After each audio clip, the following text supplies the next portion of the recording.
So farmers across the country are dealing with drought conditions, and that's likely to make a trip to the grocery store, more expensive. Drought and extreme weather, they have wreaked havoc on many crops, fruits, and vegetables at farms across the country this summer, from corn and soybean crops in Kansas to grapes here in California. But it's the lack of rain that has been worse here in the West Coast. An American Farm Bureau survey of western states finds that average crop production could be down 38%. So that means the low supply will likely contribute to higher food prices.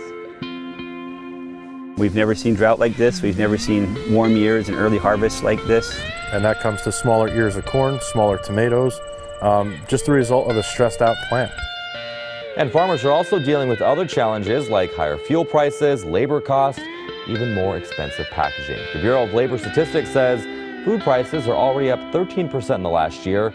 That is the largest annual increase in more than 4 decades. Now at 9, California's current drought is now the driest third-year period on record. And unless there are major changes, we're looking at a 4th straight year of extremely dry conditions.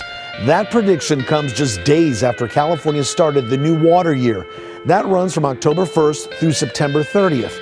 The 2022 year saw swings from wet and dry conditions to a miserable heat wave we just endured. KCAL9's Tom Wade is live in the newsroom with more on what the experts were forecasting for the winter months. Tom? And good evening to you. Juan, it's been a tough 3 years for California, right? Most forecasters aren't exactly predicting a winter wonderland unless there are big changes offshore. We're looking at a 4th straight year of drought conditions. Water years 20, 21, and 22 are now the driest 3-year stretch in the observed record that begins with water year 1896. The 2022 water year began with a wet and snowy September through December, but was followed by the driest January through March in over 100 years. The current dry spell is the worst possible situation for California's farmers. They're watching their crops dwindle away without rain. Our weather in the coming months will be determined by the stubborn La Nina climate system in the tropical Pacific. If it stays put, we're in for a 4th year of dry weather. But if it starts breaking down, things could change. Opens the door for something interesting to happen. We don't know what. We saw this past year, things went from very wet to very dry. So we just have to be very attentive to those weather forecasts. They offer us a short window, 1 to 2 weeks at a time, but be ready for anything that might come our way. So we should always be thinking about planning for a year in which we might see some very wet extremes, or we might be having another dry year. In fact, we are actively planning for another dry year because we cannot predict whether or not water year 2023 will be wet or dry. Meteorologist Ivory Small, who's based in Orange County, knows that drought conditions are fuel for wildfires. He says what SoCal needs is for El Nino to make a comeback. Well, El Nino, which produces the rain around here with the warm waters off the coast, has been absent for a little while, but it's usually a 3 to 7 year cycle. And I think we're about done with La Nina. So probably any year now, El Nino should return to our area. Until that happens, people across LA and the rest of the state are conserving water at record levels. And in August, California residents cut their water use to 105 gallons per person per day. But the experts say conservation needs to be a long-term way of life. Which is about a long-term reduction in urban water use through things such as more efficient plumbing fixtures or landscape water budgets. And Governor Newsom signed a Senate bill into law which changes how much water people can use indoors. The goal is to get down to no more than 55 gallons per day until 2025. Then by 2030, it would drop to 42 gallons.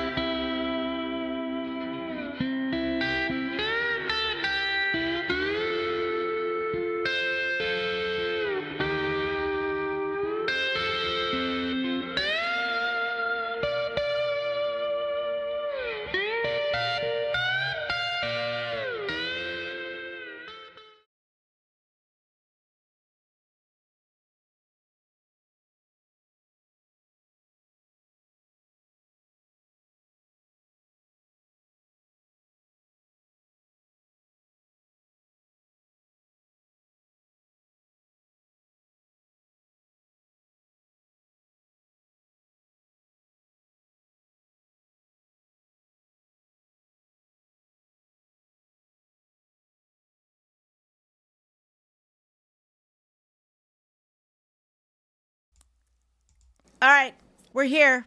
So, no audio. Sorry, I will start all over again. No sound for anybody because the system didn't automatically shut it off. So, we're going to start all over again. Hello, Antonio. I'm so happy to see you and all of you guys. It's just wonderful. And I'm going to start and say it all over again. Sorry. Hello, Heidi and Devon and Kim. Thank you for moderating as always. And Scott and Jean and Christine. Everybody's here to see you. Steve Angelical and who else did I wanted to say hi to out there? That now that we're we could be heard. Julia and Donald. Hi, Donald. All right, so this is good. Antonio, you've got the floor. How are you? Hey, Sandy, and hey, our astute community here at the Environmental Coffee House. It's very nice to be joining you this evening to talk about my trip to the West, in particular California and the Sierra Nevada. Yeah, I'm looking forward to hearing about this. Definitely. So get started. Tell us how you went and all that other stuff. We're all ears, Antonio. We want to hear about this, especially the horse with no name.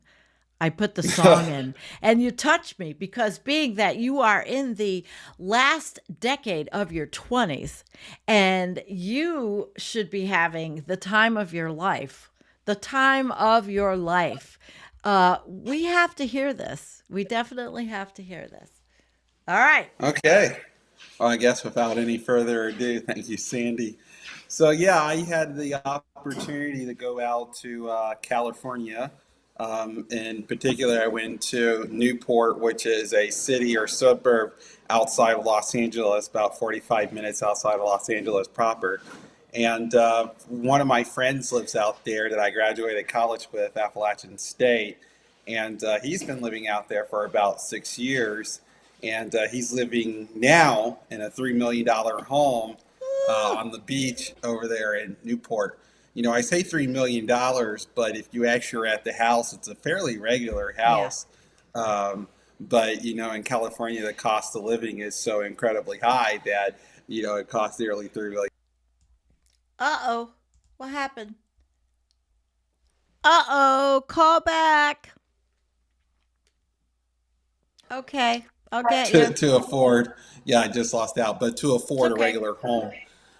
So yeah, I got to go. This was also a celebration of my birthday. My birthday was September 8th. So I turned 29 on September 8th. And I was, and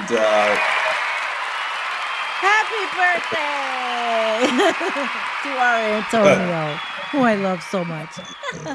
So, yeah, so we got to go out there, and we were out there around September 6th, and we were out there to the 14th.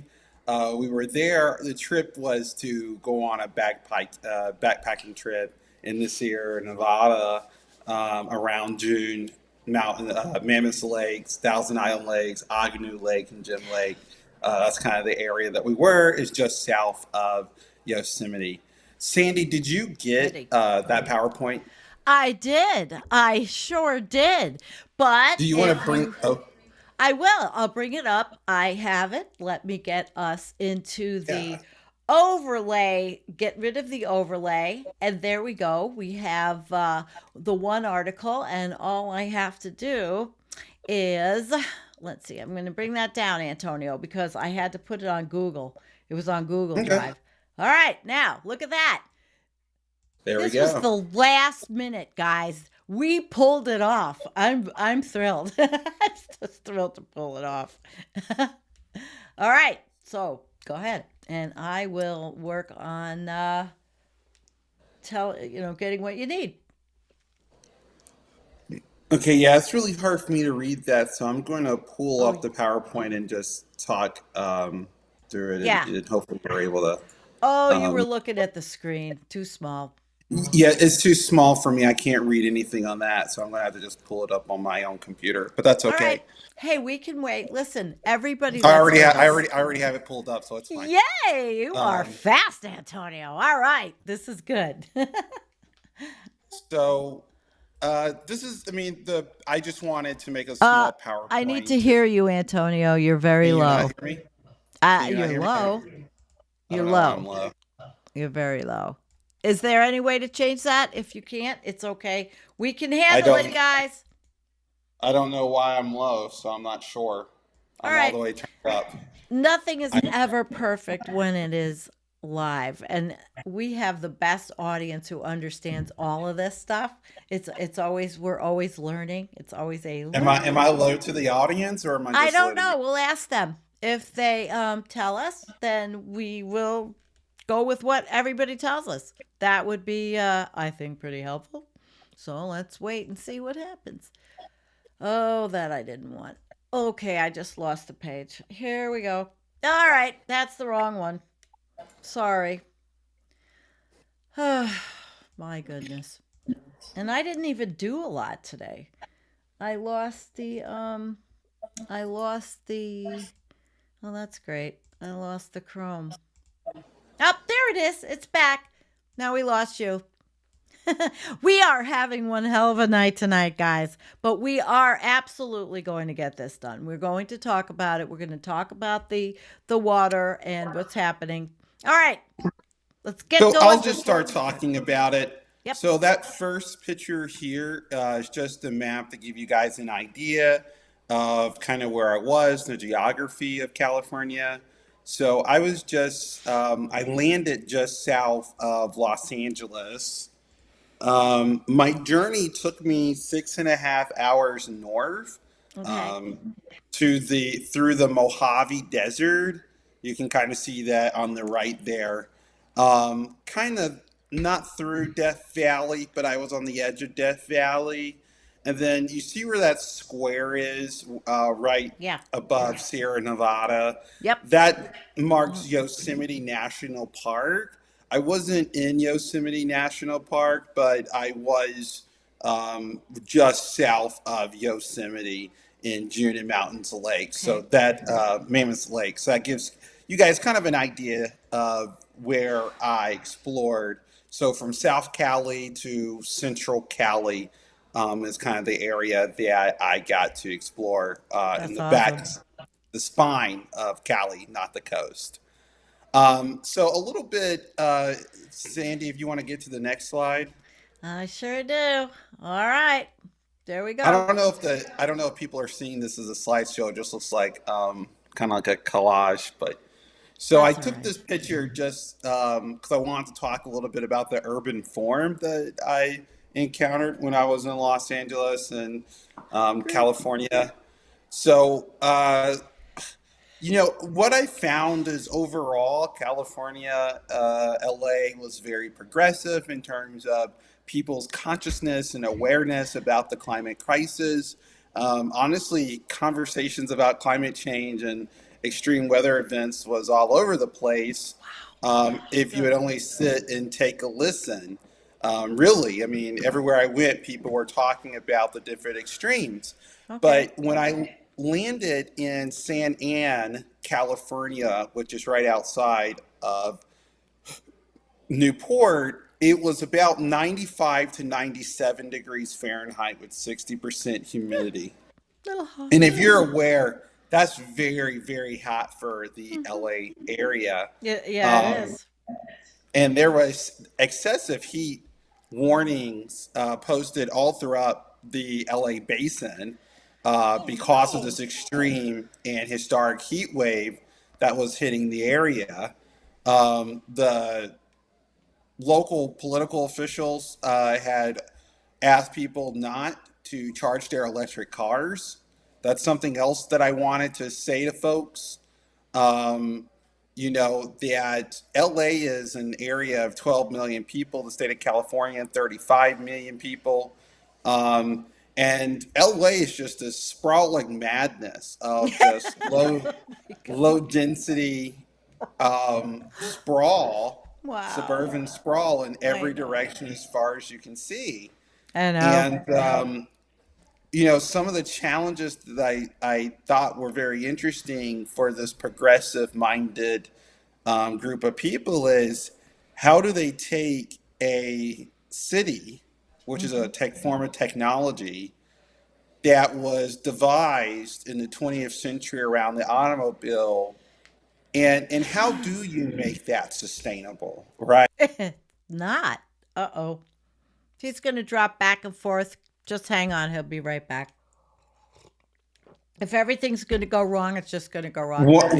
One attempt that they're trying to do to make the basin more sustainable, obviously, is the development and drive for electric vehicles, the electrification of vehicles. But what we are finding out is that the climate extremes themselves are taxing the grid. And as we make a transition to electrification of things, the grid is doubly taxed. And so you have a lot of these shortfalls that we're going to be experiencing in this transition that we're going through.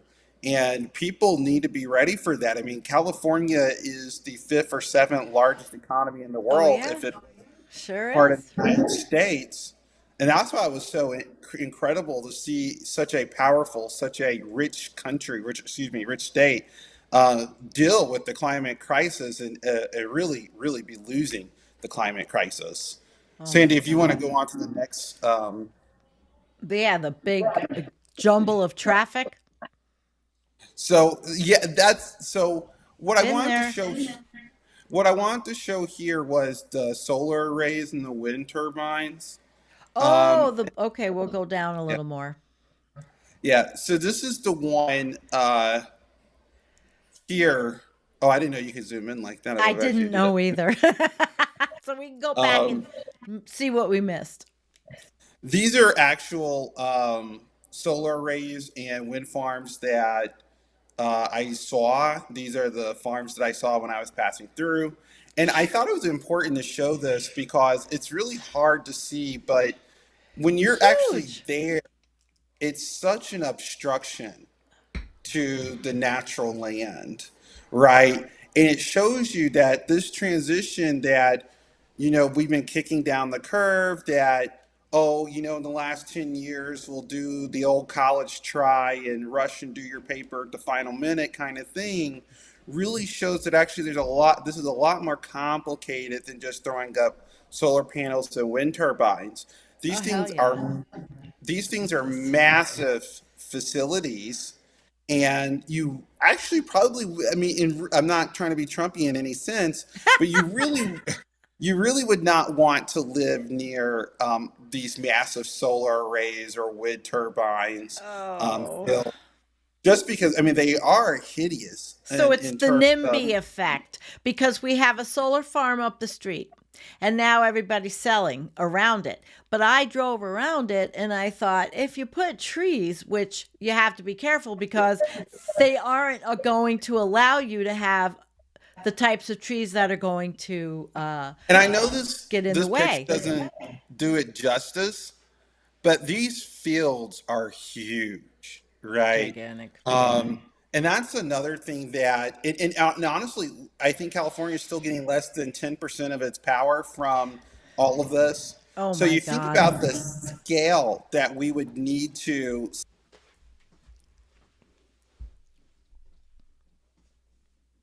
I've been through the desert on a horse with no name. And what you're going to see is that it's really going to grab a lot of land that is already in scarce use. And this is what I also thought was very interesting about the renewable infrastructure is that this was way out there in the Mojave. So this is Wow. probably 100 miles outside of LA. And they have huge electrical transmission lines carrying this energy back to the city, which of course you lose a lot of energy in the midst of doing that. And so it's so interesting to see, this progressive state really be challenged with the crises of our day. And, I was in LA for the first 2 days, And on the second day, of course, we were getting warnings, news reports that LA, the basin, was going to be hit by a hurricane, the first Oh, in 25 years. oh my God. Um, so while we're sweating it out in Shit. LA, we're about to book it on the road at 105 to go to Sierra Nevada to get the heck out of Dodge, out of the way of this hurricane. Yeah. When we're up in the background of this wind turbines, those mountains there, that's the Sierra Nevada. The Sierra Nevada mountains begin to form in the Mojave Desert. And on our way Wow. up there, when we're driving up to the campsite, it's about a 400-mile drive. But as we're driving up there, about 150 to 200 miles of the Sierra Nevada mountains are completely blocked out by wildfire smoke. And Huh. even in this picture, this is not a picture I took. You can see there's wildfire smoke that's kind of graying out the mountains in the background. But what we saw, you couldn't even see this. You could not see the outlines of the mountains at all. Well, in And this that, one you can, but well, that was a it, very clear day. That must have been taken yeah, during the yeah. pandemic. And then Um, there's the state. Oh my gosh. I know the LA. I mean, I went for years because my uncle lived there. So I was there quite often, or for if I tried at any business conference, I could get to go to LA so I could see my uncle. So I certainly understand what you're seeing. And but it wasn't anything near the scope of what it is now. It's getting bigger. I mean, the last time I went out there was 2000, oh gee, 14. It's a long time ago. So, mm, Yeah, I mean, and what I thought was just amazing is that, because of the urban form, literally there's the sprawl goes for hundreds of miles outside of LA proper. yeah. There's nothing but development for hundreds of miles. And And Groot's here with us, and I know he's listening. He's from LA, and he lives there. He was just out here with us, but he knows how crazy it is. Kevin lives out there another too. thing Sanborn. about that is Yeah. that as they're Oh, we have to have music on until he comes back. Okay, he's I'm back. at my grandmother's house, so my Wi-Fi is really spotty, guys. But It's really California, okay. as it's happening to adjust to this new climate zone, you get down there. I'm from a mid-sized city, and so being in LA, our second largest metro area in the United States, it's really hard just to wrap your head around the scale of the built environment. I mean, you have Crazy. these very large 6-lane, 4-lane avenues. Every palm tree in the basin is imported, which is another incredible thing. Uh, you know, Talking about the human impact of this area. Um, but all of this concrete, all of this asphalt is a huge heat sink. Oh my Um, God, yeah. Have you ever been to Texas yet? just through the airports. Oh, wait. That's got to be a trip you have to take to see the roadways and the flat lands. That's got to be one you have to take. You have to. You just have to see it just to comment on it. Oh my God. But there's some Yeah, pretty parts. it is. It is. It is. I'm always fascinated by how the human form changes our environment, and the way that we build our cities is also a huge way. Sandy, if you can keep it on the highways Okay. for a second, but the way that we build our cities is going to really impact if we're going to be able to win the climate crisis. And cities Oh where yeah. people have to have vehicles, whether they're electric or not, where people have to drive to go to the grocery store, have to drive to participate in life. These are not cities that are going to ultimately win the climate crisis. Um, I was telling one of my friends, is you're in LA, you see all of these swooping highways, these crisscrosses, these flyovers, and it almost seems futuristic. But what I told him was to mind that it's not a vision of the future, it's a vision of someone's future, Yeah, right? someone's future. Kind of like So, we someone's future. So when we talk about the urban form, we also have to realize that everything that we see has been planned and designed. As hard as it is to think about building the right type of cityscape, the right type of agricultural scape, it was just as hard to design the outlay that we have before us today. And you think about all of the materials, you think about all the contracts and the planning and everything that goes into what we already have. I mean, it was already a monumental task. And so we're really asking for, and I think people have to be aware of this, the opposite and equal reaction to the 20th century urban madness that we're now dealing with. The urban madness. It is. And I'm so glad I'm away from it. I go up to Buffalo yesterday for doctor's appointments and I'm stressed out and it takes me the whole day. It takes me the whole day to recover. Today, just from going to Buffalo, which is bumfuck Buffalo. Jeez. So, and the last thing I wanted to say, so we were dealing with the climate extreme of extreme heat. We're dealing with extreme heat. We're dealing with first hurricane in 25 years hitting the area, causing monumental floods. We're dealing with wildfire smoke for 150 to 200 miles. When we actually got to our camping journey, we got hit by what locals called a very unique hailstorm for the region. And Lovely. it seemed, as we went back and we were passing the solar farms and the wind arrays, it seemed so interesting because it hit me that, it doesn't matter how many solar panels we put on the ground now or how many wind turbines or whatever, climate change is already here. The crisis is already here. Oh, yeah. It's already here. I'll give you the Jennifer Gong hit. It's here. Yeah. Jennifer would approve. Oh, God. And then I also want to comment about the picture behind Sandy that she's using for her green screen. Oh, yes. So, let me see if I could put it up for everybody to see. If I could take us all down. It's a really nice picture. Let me see if I can take us all down. Hey, guys, don't mind that I'm doing this, but I want to see if I can actually... I thought I uploaded it, but again, we worked on this. We worked on this show kind of on the fly. Now that's the one, but I don't have the other one. Let me see if I can bring it up. Guys, I want to show you the pretty one, and it is a really pretty one. So let's open it up and get rid of that. All right, look at that, Antonio. I have it.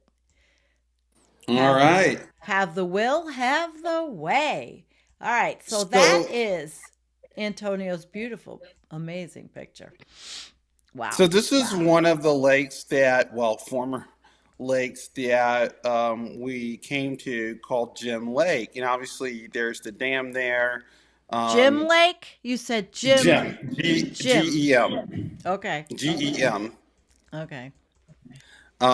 So obviously the lake had been completely drained or dried up by the time that we got there. And this picture really doesn't do it justice, especially on this rendering.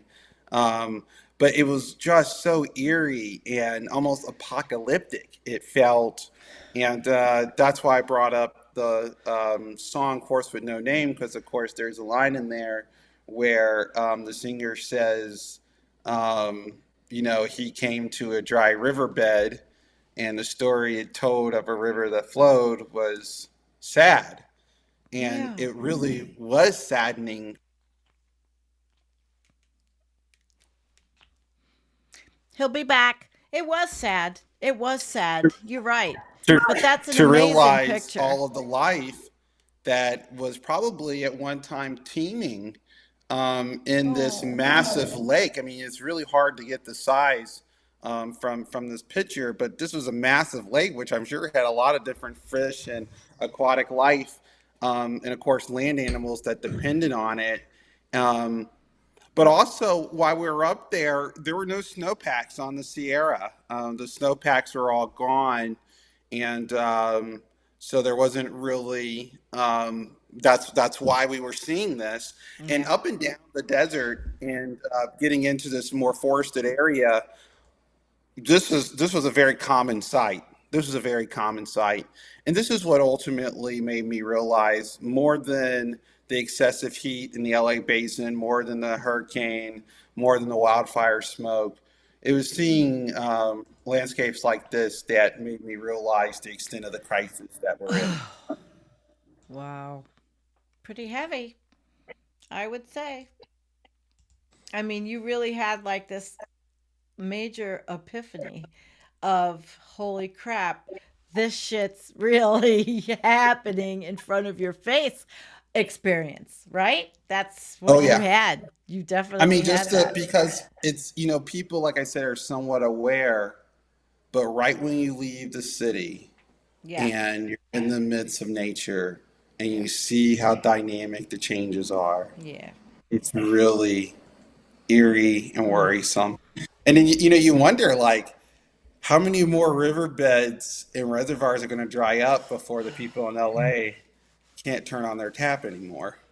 That's scary because that's why I've told Dawn, when my daughter was talking about where she wanted to move, and California just petrified me. There's no water. I mean, I told her, you want to go out there and live in a place that, first of all, even if, like you said, Tony, to me when we were talking, you make 100 grand a year and you're still rooming with 5 people. And I said Yeah. that, she used to own her own house. So that's as far as I'm getting with that conversation. Just that LA, it was great when my uncle lived there, but he lived there from the 1960s all the way till he died in 2014. And he saw a lot of change, and so did the value of his home. Oh my God, big value difference. But that was what we were talking about also. And maybe you want to go a little into how insane that was for you. Well, yeah, I mean, so the cost of living in LA is extremely high, Mm-hmm. in part because the city form doesn't really allow for dense city residential buildings. So most of the residential stock are single family homes, which take up most of the basin. And Yeah. what this has done has caused demand for housing to explode. And with that, some of the highest housing costs in the country, with the mean cost, the mean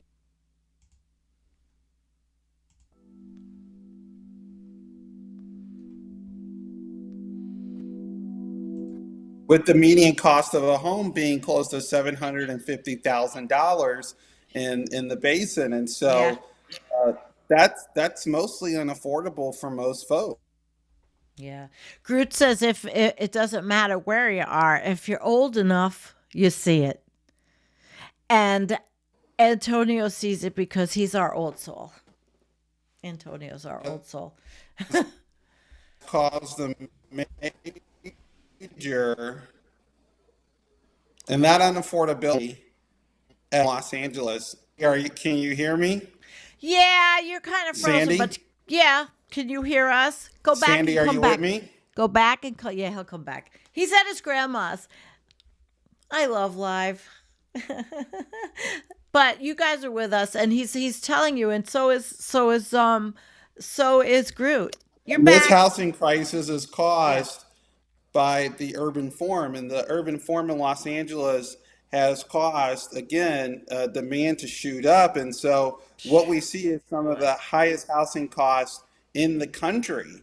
But the problem is that as you continue to sprawl out, you're sprawling out increasingly into the desert. And as you sprawl out into the desert, you need more air conditioning, you need to use more water, or you're sprawling out into forestry that is prone to wildfire, which is Yep. why we have so many wildfires. And so California is also wrestling with the real crisis of overpopulation. So you have overpopulation colliding with mismanagement of city building and land use, colliding with the global climate crisis, all in the state of California. And Yeah. it's really putting that state on edge. Well, Philip is saying that the people say the rent is too damn high in New York. Well, it's the same thing in New York City and around New York City, in Westchester and all those areas.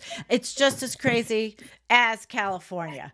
And you know the same thing, 2,200 square foot, 2,500 square foot little colonial is, you know, 1.5 million. So that's up 20 something miles from New York or more. So these are the metropolitan areas. But I don't know if the sprawl is quite the same. It's not quite the same, the type of Oh sprawl. no, LA sprawls a lot more than the New York area does. Whew. I mean, the LA sprawl is, I mean, there's only a few cities that sprawl more. You have the Houston Metroplex. Yes. Yes, In which flooded. Texas, Yeah. they don't believe in induced demand, and they completely reject the idea of urbanist form. And so they're even more car-centric than car-centric LA. And so, yeah, I mean, these are real challenges that we have to face. It's not just as easy as turning all cars electric and throwing up a bunch of solar panels and wind turbines. Hell no. And, really, we're going to have to put a lot of elbow grease into this. And, I just don't know. I mean, we're already as 2022. We have, supposedly 2030 before we lock in emissions that will bring us to catastrophic change.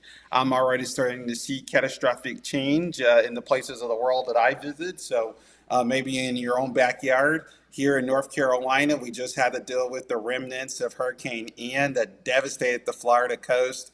And also parts of South Carolina and killed 4 people here in my home state of North Carolina. We had power outages throughout the state. Wow. Emergency declarations were declared on the coast. And of course, Hurricane Ian was marked as one of the most powerful hurricanes to land to hit the United States. And so this was right after Hurricane FEMA, or which one just hit Puerto Rico? These names. Fiona. Was it Fiona? I don't know. I think it was Fiona. But anyway, yes. And it just decimated. Mm-hmm. Groot says, stop having babies. Stop having babies. Well, we are. I can't remember. I don't know if it was Fiona, but it was Fiona. I think it was. Okay, Yeah. Hurricane Fiona that recently devastated the island of Puerto Rico, and Fiona, crippled the island, and they are without power, the entire island.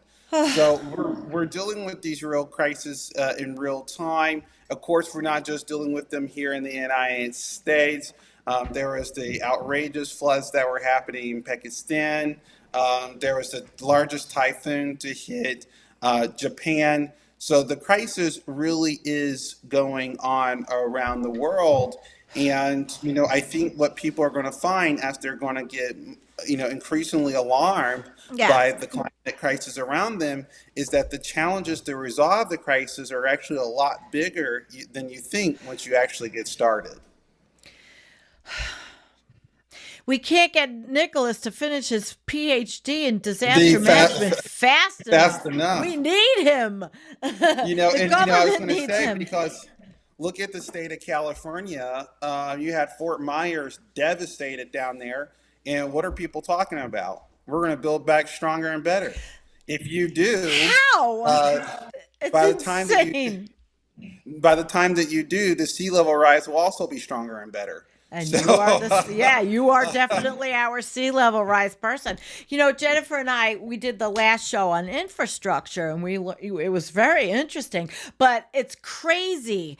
And I have a theory that the only people that are going to be able to build right on the water are millionaire, billionaire people who can afford to rebuild over and over again, and that can keep their valuables not there. They're like super valuables, and just do this because no one is going to Well, it's insure. not just about that because, well, that's what I was Who's going going to to say. insure anybody else? If you can't be insured, then you can't own property. So this is going to be a major crisis. And what do we see? I mean, there's a lot of insurance claims right now that are extremely problematic, as insurers are trying to get their way out of this, because this is a very expensive blow, and we're not done with the hurricane season yet. And what are we seeing? The Atlantic waters and the Gulf waters are warming up. So we're going to get our hurricane season extenuated well into December, not maybe this year, but in the future. And people are going to have to be prepared that we're going to get, hurricanes are going to be blowing through Yes. Christmas in January. This is the world that we're going toward. How are you preparing for this world in yourself? Well, we're sweating it out. It's really hard to prepare because where do you go? That's the one thing I was talking to a good friend of mine, Bob. We're talking about places to go, but all these places I remember I was telling him I wanted to either go to New York. New York. He's going to come by me and Hambone and all of the others. And I told him that I wanted to go to New York or Seattle. And then as soon as I told him that I wanted to go to New York or Seattle, New York and Seattle were being hit by historic heat waves, twins at the same time. And so there really is no place to escape. So the way that we're preparing for this Buffalo's is the way that pretty good. It is. It's better than most places. We haven't had much. I had a drought for 2 months, but actually, when you think about it, we don't want to tell everybody, but the Great Lakes is pretty cool, and Buffalo's, a good city for that. Anyway, am I losing you again? I think No. I've lost you. Are you with me? Well, you're frozen. Can you hear? Go back out. Come back in. Back out. Am I here? And yeah, but you're frozen. He can't hear me. I don't have the controls to do this because it's the internet on his end. Come on, go back out and come back in. Woo. He's going to come back out and come back in. Yeah, we can hear him, Karen, but he can't hear us. So he has to come back in. He's at his grandmother's with probably, just Wi-Fi, lousy, not anything. Like I used to have the kind of internet that you have no reliability with. So they actually dug holes. He'll be back. I think this is a fascinating conversation because it is happening. I haven't been out to LA for so long, but when he talks about what he saw, do you want the music back until he comes? I'll play it. When he talks about what he saw from his young eyes and the shock, the shock of it all, especially the solar farms and the sheer size. And then, of course, what's going to happen he's back. All right, you're back. Yeehaw! You know what, Sandy? Since my connection's so bad, how about we just go to questions? Okay, well, Groot is saying he's loving the show. Thanks, Sandy, because we're talking about his home. We're talking about Groot's home. He's an LA guy, so it's really kind of cool. All right, I don't know what kind of questions anybody has, but I was saying personally that it was fascinating to hear you and talk to you about this the other day and see your amazement for the first time at the sheer size of the highways, the farms, the solar farms, and talking about NIMBY, not in my backyard. Nobody's going to want to live there. So it wasn't something that was, Trumpian, like you said earlier. That's just, people have that all over, the NIMBY complex, not in my backyard. So anyway, question. Gary Hoover, 3 words to reflect on. Scale, speed, and cooperation. Are we supposed to comment on scale, speed, and cooperation? I wonder. How about it, Antonio? Scale, speed, and cooperation. Well, those three words I think hit the nail on the head. Bingo, I don't have a Right. nail. We're Darn it. dealing with a massive scale. We need to be moving at light speed, and we absolutely have to be working together every step of the way. Absolutely. Yes, like the thunderclaps say, if we don't do it, who's going to do it? And that's a whole big thing out in the news right now on Twitter is, individual, I don't know if you saw it, individual actions and the whole big dilemma of, individual actions don't matter. Well, and I said in my greenhouse Sunday rant, they do. Individual actions do work for you. It makes you feel better. And the collective, hey, there's a collective of people doing things. Why not? Just keep trying. Well, Just and keep the trying. one thing I will say about individual action, because there was a lot of controversy around this, and someone had told me something like this: "Well, Antonio, if you care so much about car-centric cities, why don't you drive a car?" And I said, "Well, you're missing the point. That Absolutely. it's about the city and its urban form." Okay. You're right. So that's what people. Oh. Are you there? Yeah, I'm sorry, I accidentally Okay. hit the. The mute. Well, how about this from Groot? How about this?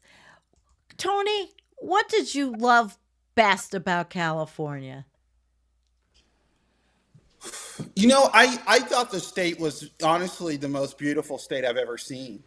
And then, of course, my 6-hour drive, I got to see so much of the state just, off of the highway. It truly was. That was also why it was so sad, was because, and I've been up and down the East Coast of the United States. I've been out to the Midwest. I've been out to Colorado. But I was just blown away by the beauty of the state of California. Isn't it beautiful? It really It is. reminds me of that song by the Eagles, Hotel California. Oh, well, we tried, guys. Maybe Grandma's got to up her game for when her grandson comes over. Oh, okay. Let's see. Gary said, "Boom, mic drop for Tony." Thank you, sir. No matter the outcomes, let's do all we can together. We start with love and we just keep going with that. Yes? Yes. Yes, Gary. I have a lot of love over here, even if it's for stupid cats and all of you. I mean, and all the things I do. Sometimes I wonder, can I keep up doing what I do, these little things? And then I say, yeah, I can. And tomorrow I'm going to an event and, yeah, why not? A collective. Yes. I hope Tony comes back and says goodbye. Gary, let's see. Read your ball. I'm not going to put that one up. Apple Scab. I know who you are. Gary, it used to be back in the 70s. LA was great. Went hang gliding there as well. Oh, we're glad you're back. We want you to say goodbye. Okay. I am so sorry, guys, for my. I'm at my grandmother's house, and of course, her internet's very shoddy, so I'm falling apart here. But I want to thank everybody for tuning in and hearing about my travels to the great state of California. It was not at all gloomy. I mean, the people of California are great. I thought the architecture of many of the homes is absolutely beautiful in California. Of course, the skies and the sunsets are absolutely beautiful in the state of California. And I really do think the state has a lot going for it. The people are very progressive. The people on average are very conscious of the crises that we face. And I do think that's the foundation of the tools that we need to respond. Absolutely beautiful. And I just have one more question from Groot, since he's the guest of honor living there. Hey, Groot, he says, Tony, when do you think the fork will affect today's population? I say this decade. Do you kind of get that from him, what he's talking about? Oh, yeah, I do. And that's why I asked the question as we were watching all of the reservoirs and lakes dry up. When is the day going to come where people in the LA basin won't have any water come out of their tap? And unfortunately, I do think that day is on the horizon. It's 2022 now. I'm really worried about what the near 2030 period looks like, and certainly we can't be too optimistic about the post 2030 period. So the state of California, I think, is in grave danger. I think Southern California is even more danger than the rest of the state. And I don't think it's going to be a massive and monumental Herculean crisis. Challenge just in the state of California alone. And at that, I think this was, Tom says 9 billion is a long shot now. 9 billion. Oh my God. 9 billion. Well, anyway, hi, Benny Loco. She lives in California. Benny Loco she lives in the desert in California. Benny, it's too bad you didn't join earlier. If you had any questions, Antonio saw your beautiful state for the first time. It was the first time. This is the second time that I've been back, but the first time I was just in LA, and this time I got to see more of the state. And let me say, I did, when I called and I told Sandy, I said I never thought the desert could be beautiful. And really the Mojave Desert was also one of the most beautiful places that I'd ever seen. The Sierra Nevada, the Southern Sierra Nevada, the Central Sierra Nevada, absolutely, absolutely, absolutely beautiful. If you haven't been out there, ladies and gentlemen, please get out there and see it before it goes away. Yeah, before it's either covered with solar panels and wind turbines or wildfires. I hear you. We do have another question. Hi, Giant Curve. Which has, for you, Tony, which has less negative environmental impact, city living or country living residents? Oh, boy. He'll be back. That's a good question. I like that question. Okay, so did you hear the question? Has less environmental negative impact on city fauna? or Is country? That the question? Yeah, city or country. And that's a good one. Well, that's a whole show, Giant Curve. It depends on what type of city form and what type of country form you have. So if you have something like, we had a conversation on this show about Atlanta city form. If you have something like that, that's horrendous. But also, if you have widespread agriculture like we see in states like Arkansas, like we see in states like Oklahoma, like we see in states like Nebraska, that's also horrific on the environment. It's hard. I would have to look at the exact metrics to see what the environmental damage is. But of course, what links both of these horrendous lifestyles is fossil fuels. Yes, I live rural and I had to drive a 25-mile round trip just to go to the bank to have something notarized. 25-mile round trip. Yeah, exactly. And see, that's the type of world that if we want to survive the climate crisis is going to be one where 90 to 95, if not 100% of the trips that you take are going to be done on foot or bike. And or horse and buggy like my neighbors. You saw it. You were here. Like the Amish. And people, and it's so funny because people think it's a techno fix, but you would do more by giving up your car and turning it electric. You would do more. And people we're really going to have to realize there are things that we really don't need. And cars, I think, has been one of the largest mistakes that humans developed. I agree. And you know what? We did not do, I don't know if Earl is still here, but we didn't do the toilet flush of the day, the environmental coffee house toilet flush of the day. We did not do this. So I am going to have to do it for cars, Antonio. And that's how we're going to close the show. We are saying goodbye. Yep. Okay. There we go. Earl, if you're still with us.